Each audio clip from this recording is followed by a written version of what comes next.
Els personatges són 10, hi ha una sagrada família, hi ha un poeta local, hi ha un capellà, hi ha un notari, hi ha una filla d'un notari, i hi ha la mare de la família, hi ha els dos fills, i hi ha una minyona. I després hi ha un amic del fill, i després hi ha un nòvio de la filla. I aquests són una mica els personatges entre els quals es teixeix tota la història. Tu no sé si vols dir alguna cosa... Hi ha algunes coses molt divertides en els personatges, no?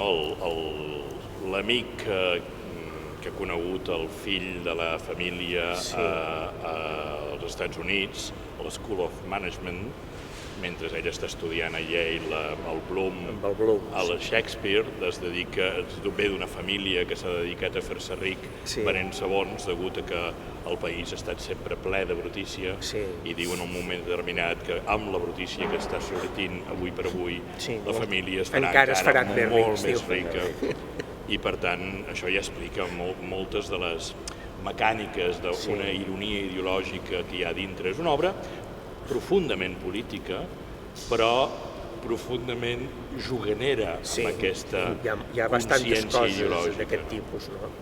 I sobretot el que és meravellós d'aquesta obra és que no és una obra mai de dictàmens moralitzadors ni ètics. És una obra que dona a l'espectador, com sempre, la responsabilitat de mirar punts de vista, de comprendre'ls i d'alimentar els seus.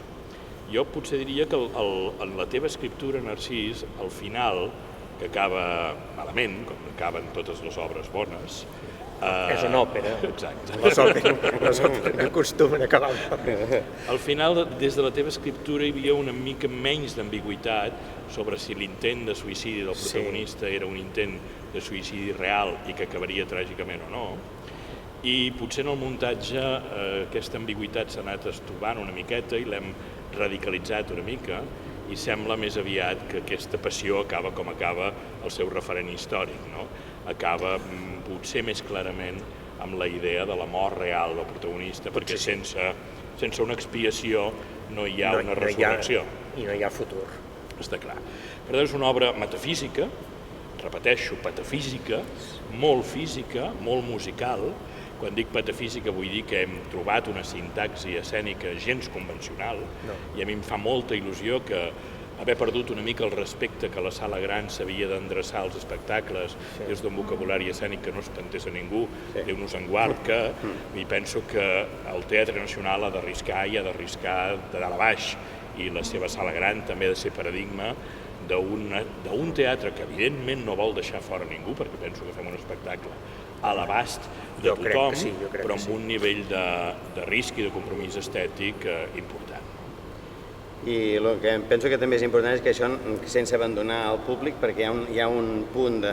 Tu sempre ens demanes a nosaltres, els actors, el treball de la incomoditat, en el sentit de no posar-nos en una situació de que jo em poso així, m'aguanto i parlo molt bé i m'escolto molt bé i ho faig fantàstic tot, no? En canvi, doncs, al posar-nos en aquestes situacions que ens poses sempre i ens crees aquesta sintaxis que ens costa d'entrada dir han de fer això, sí, fes-ho, tu fes-ho i ja veurem què passarà, no? Ho provem, fem un laboratori, surt o no surt, ho canviem. Aquest joc que estem muntant, que estem fent en els assajos, penso que és molt bo pel públic perquè tampoc s'acomoda en el sentit de dir ara veurem una cosa convencional i ara passarà això i allò i hi ha aquesta previsió, no. Es crea un espectacle imprevisible pel públic també i això crea un suspens, que hi ha unes ganes de veure, que hi ha unes ganes de continuïtat, per tant crec que és molt ric treballar així, no? Per nosaltres i per la gent que vindrà a veure-ho.